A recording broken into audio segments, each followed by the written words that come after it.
Kalau Allah Ta'ala membersihkan hati seseorang dari sangka buruk, maka orang itu sebelum meninggal dunia sudah seakan-akan dia masuk di dalam surga yang penuh dengan ridhonya Allah. Oleh sebab itu, fadunna bil khalqi khairan ya akhi, maka bersungguh-sungguhlah engkau menyangka akan sangka yang baik akan semua makhluk Allah, wahai saudara.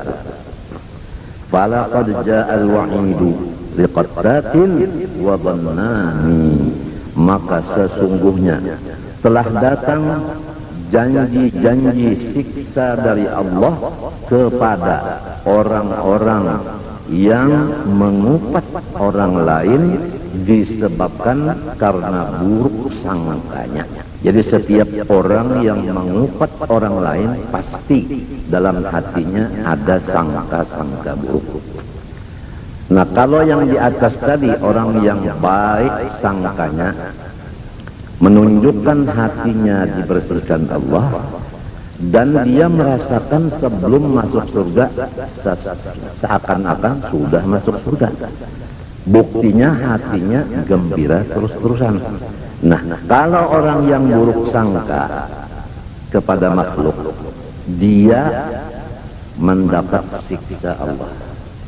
Tandanya buruk sangka yaitu lidahnya suka mengupat-ngupat orang, terutama orang yang disangkanya buruk, itulah yang dikupatnya. Jadi selama kita masih mengupat orang, berarti hati kita masih buruk sangka, berarti kita belum disucikan Allah hati, berarti kita masih belum dapat keridhaan Allah. Ghairuhu, ada lagi yang lain berkata, idama syi'ta an tahya sa'idan minal khairati mamlu'al yadaini fabunna bima'syaril islami khairan wa ish'a'ma wa aflih dhata baini. Apabila engkau, hai saudaraku, mempunyai maksud bahwa senantiasa hidup merasa beruntung. Kalau orang merasa beruntung, hatinya gembira. Tapi kalau merasa hidup ini rugi, hatinya sedih.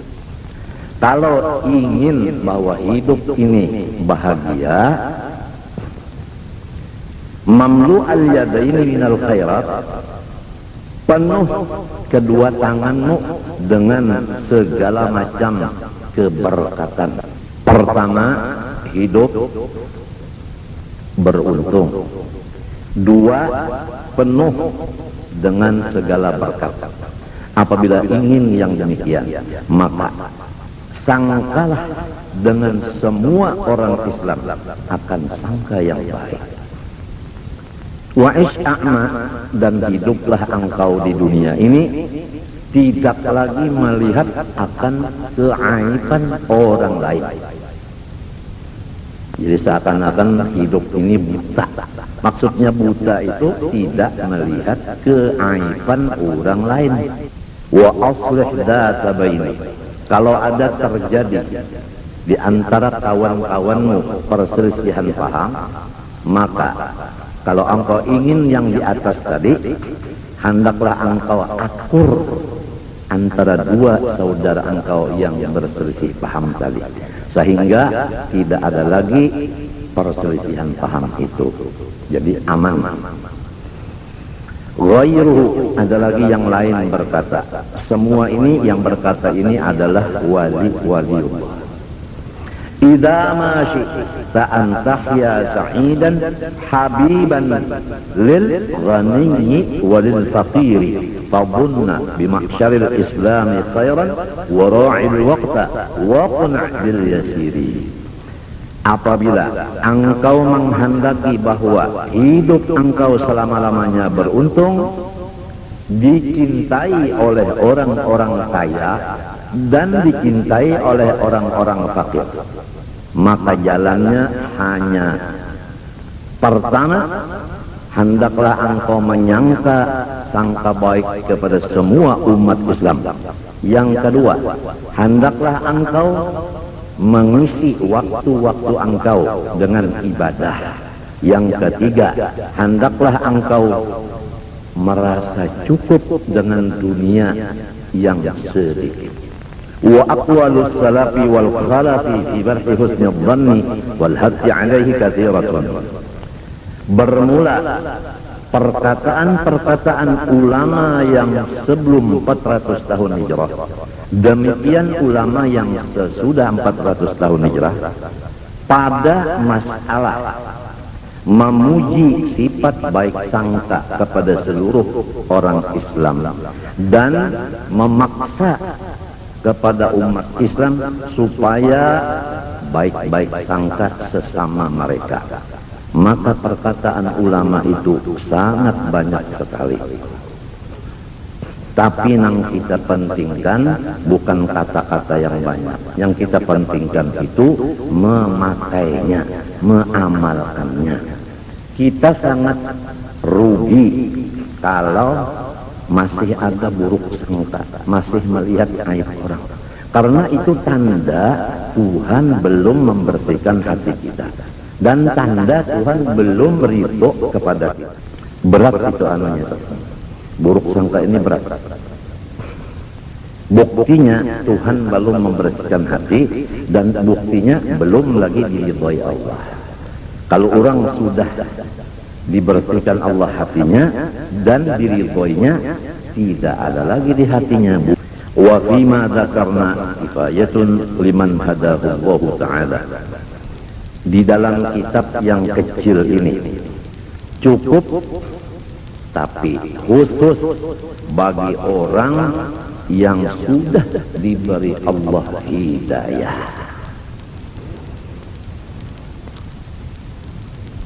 Wa qad ajma'u annahu la yasilu ahadun ila maqami husni dhann illa in tahhara Allah ta'ala batinahu min sa'iril radha'il. Ulama-ulama ijma' atau sepakat memutuskan bahwa tidak bisa mendapat seseorang makom baik sangka kepada semua orang Islam terkecuali sesudah Allah Ta'ala yang kuasa membersihkan hatinya dari semua sifat-sifat yang keji dan kotor. Jadi terserah Allah aja lagi. Kalau Allah membersihkan hati dari semua kekotoran-kekotoran sifat yang keji itu tadi, nah baru bisa mencapai makom baik sangka kepada semua kaum muslimin. Yang paling berat begini, kalau orang Islam mengerja ibadah mudah kita baik sangkanya. Tapi kalau orang Islam ibadahnya koler sedikit, di sini cepat buruk sangkanya kita kepada orang itu. Aduh, orang ini kaya, aduh orang ini sehat, aduh orang ini sudah punya buyut, tapi kenapa buang-buang waktu? Ujar hati kita, kadang-kadang sampai ke lidah, gara-gara kita buruk sangka, melihat ibadahnya sedikit. Jadi kalau melihat ibadah orang itu sedikit, nah buruk sangka, karena sedikitnya itu yang dilihat. Kalau kita tidak melihat sedikitnya itu lagi, yang kita lihat ibadahnya itu aja. Jangan ada sedikitnya, jangan ada banyaknya, jangan. Sedikit ibadahnya yang dilihat, pasti kita baik sangka kepada orang itu. Demikian kepada orang kaya. Aduh, orang itu banyaknya hartanya, tapi namun pelit sekali. Nah, karena kita melihat pelitnya, kita tidak melihat dia tiap tahun zakat dilaksanakan. Yang dilihat itu setahun sekali zakatnya itu yang dilihat. Tapi berat ini. Yang kebanyakannya kita melihat zakatnya itu tidak dilihat lagi. Yang dilihat sehari-seharinya itu. Tidak pernah beri makan orang, tidak pernah mengumpulkan anak yatim dan sebagainya. Memang kalau Allah belum membersihkan hati kita, begitulah kejadiannya. Terutama di rumah tangga kita, laki istri mudah-mudahan Allah Ta'ala membersihkan hati masing-masing. Kalau suaminya baik sangka kepada istrinya, maka suaminya untung dan tanda diridhoi Allah. Kalau istrinya baik sangka kepada suaminya, istrinya tanda dibersihkan Allah hati dan tanda diridhoi oleh Allah. Yang penting rumah tangga, bukan yang di sebelah rumah, bukan. Yang penting rumah tangga kita, karena rumah tangga kita adalah kerajaan kita. Jadi kerajaan kita adalah rumah tangga kita. Ini bagi orang yang punya rumah tangga. Yang belum punya rumah tangga, kerajaannya adalah dirinya ini. Nah, hatinya sebagai raja atau pemimpin, anggota yang lain seperti rakyatnya. Kalau sudah hatinya bagus, rakyatnya semuanya ikut bagus. Ya, kita mohon kepada Allah, mudah-mudahan Allah membersihkan hati seisi rumah kita, supaya serumahan menjadi orang yang diridhoi oleh Allah Subhanahu wa Ta'ala dan penuh dengan keberkatan. Nah, adapun jalan untuk atau adapun ciri orang yang bakal dibersihkan Allah Ta'ala hatinya, pertama, dia mendapatkan seorang guru yang memimpin akan hatinya. Itu pertama. Jalannya untuk mencapai hati yang bersih tadi, punya guru yang memimpin supaya hati menjadi baik. Jelasnya, kalau punya guru yang baik sangka, insya Allah kita akan menular baik sangkanya itu kepada kita. Tapi kalau punya guru yang buruk sangka, itu menular juga kepada si muridnya sifat buruk sangka itu. Itu namanya nadrah, pandangan dari seorang guru. Nomor dua, wa imma bil ilaji war riyadhah. Yang kedua, tidak punya guru, tapi dia mengamalkan akan ilmu-ilmu yang sudah didapatnya. Kalau bisa baca Quran, amalkanlah Quran. Artinya bacalah Quran. Quran itu bukan dari Fatihah sampai Qul a'udzu birabbin, bukan. Bismillah. Quran diulang-ulangi, Bismillah, Bismillah, Bismillah, Bismillah. Tapi harus dengan riyadhah. Arti riyadhah di sini mengurangi tidur, mengurangi makan, mengurangi ngomong, mengurangi bergaul. Tidak boleh yang empat ini satu pun yang ketinggalan. Ini wajib. Mengurangi tidur, mengurangi makan, mengurangi omong, mengurangi bergaul. Kemudian mengamalkan ilmu-ilmu yang sudah ada dengan rutin. Walaupun belum ketemu guru yang bisa memindah akan sifat hati yang baik sidin itu ke kita. Jadi ada dua jalan. Adapun tandanya orang yang sudah selesai daripada perkara ini sehingga mendapat hasil, yaitu baik sangka, yaitu bihaitsu yasiru la yaqturul fahsya'u ala balih, yaitu sekira-kira kada pernah sedetik lagi pun melihat aib orang lain. Tidak pernah ada kotor, tidak ada pernah geretek di hati melihat aibnya orang, apalagi mengeluarkan ke perkataan, ke lidah. Itu tandanya yang sudah berhasil. Baik berhasil dengan sebab pimpinan guru, atau berhasil dengan sebab dia berusaha beribadah dengan melaksanakan 4 syarat tadi. Mengurangi makan, minum, omong, gaul. Jadi itu ada ukurannya. Udah sampai belum? Nah, itu. Wa ma dama fi batinihi syai'un min ar-radha'il fal ghalibu su'u dhannihi bin nas.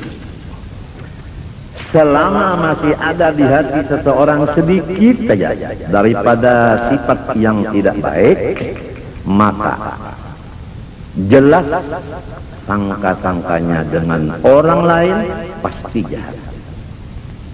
Jadi selama ada sifat yang jahat sedikit saja di hati suami, pasti dia buruk sangka kepada istrinya. Demikian istri terhadap suaminya, demikian adik terhadap kakaknya, kakak terhadap adiknya. Jadi rumah tangga menjadi neraka jahanam, bukan menjadi surga ridwan lagi, bukan. Karena ada satu aja yang belum bersih hati, tandanya sangka-sangka tidak baik. Nah, kenapa jadi orang buruk sangka kepada saudaranya sendiri?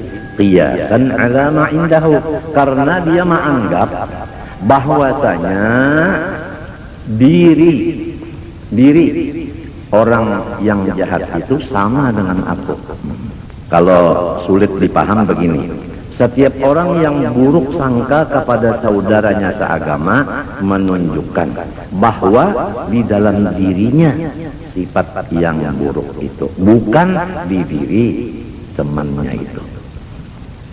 Wa fi hadzal ma'na qala ba'duhum, berkata sebahagian daripada ulama wali, idza sa'a fi'lul mar'i sa'at dununuhu wa sadda kama ya'taduhu min tawahhumi wa 'ada muhibbihi biqawli 'idatihim wa asbaha fi lailin minasyakki mudlimi. Fa'ulun mafa'ilun di mafa'ulun bahar apa nih? Tawil kalau idza sa'a fi'lul mar'i sa'at dunuhu, buktinya orang yang buruk sangka di dalam hatinya perbuatannya jahat. Jadi kalau orang perbuatannya jahat lalu berkata saya baik sangka, tidak bisa, tidak bisa. Kalau sudah pekerjaannya jahat menunjukkan hatinya sudah buruk sangka.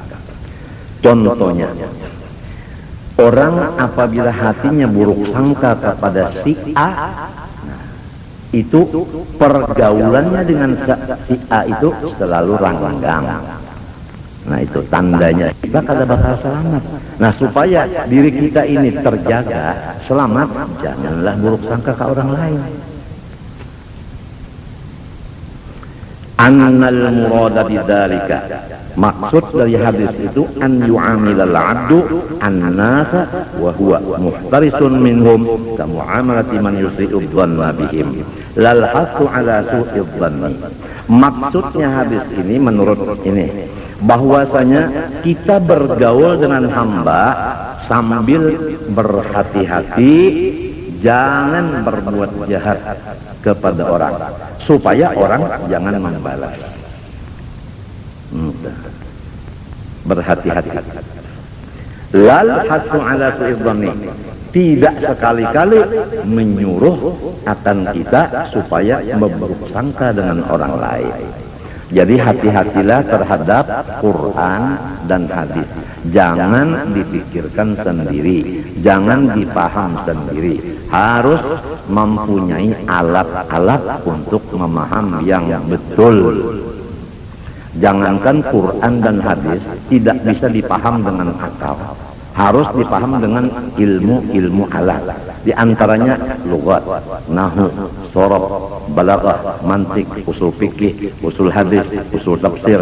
Ya, itu semuanya harus ada alat-alat itu. Orang memasak nasi kalau tanpa alat tidak bisa masak. Itu bandingannya.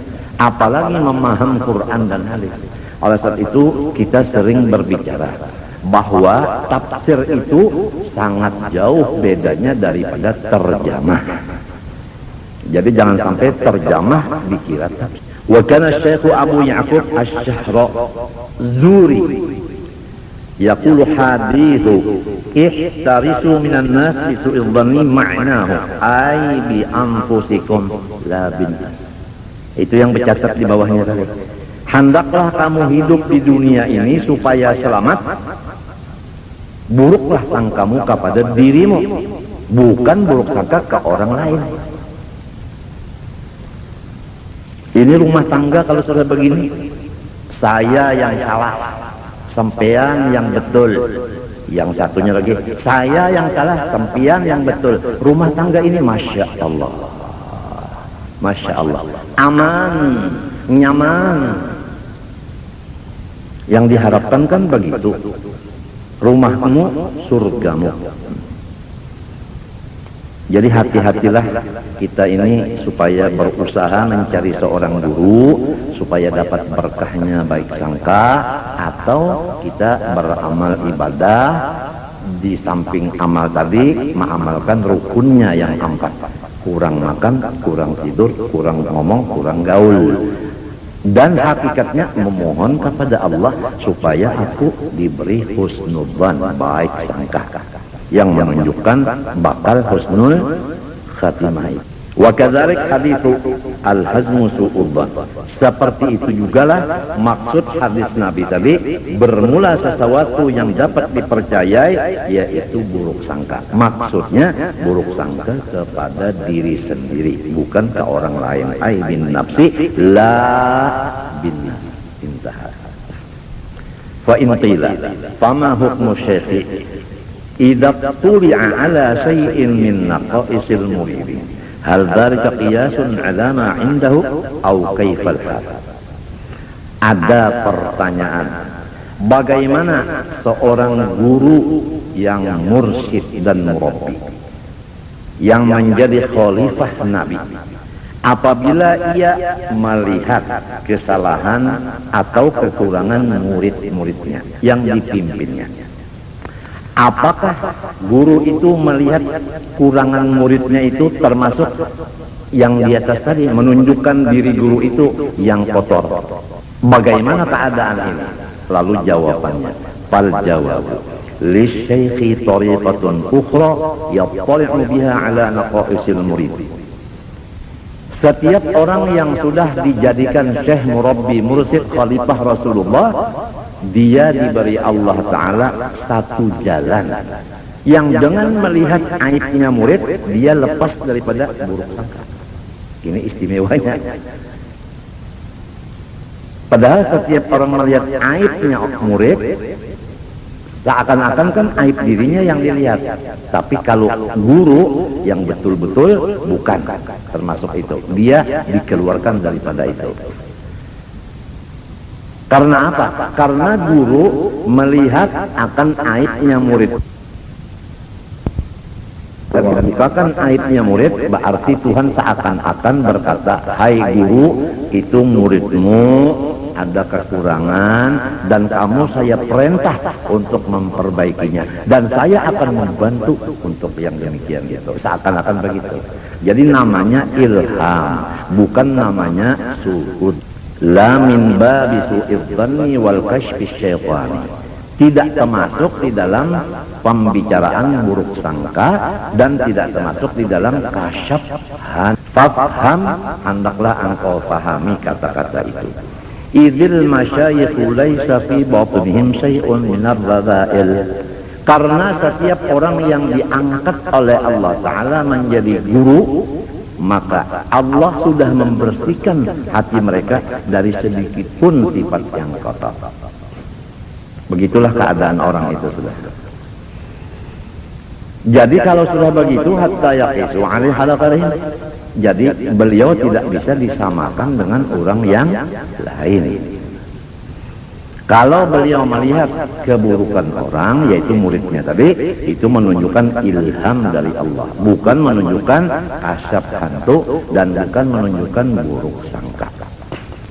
Walamma 'alima Allah Ta'ala ihtiyaj al-murid ila ibtila'il masyayikh 'ala ma fi batinihi min ar-radha'il liyadullu 'ala ma yahmiluhu min ar-radhilati a'tahumul ilham as-sahiha fahum a'rafu min al-murid bi ahwali.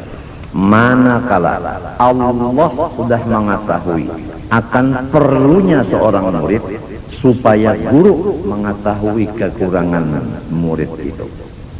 Jadi tiap-tiap murid disebut murid, yaitu orang yang menghajatkan kepada gurunya supaya gurunya itu membuka kekurangan si murid itu.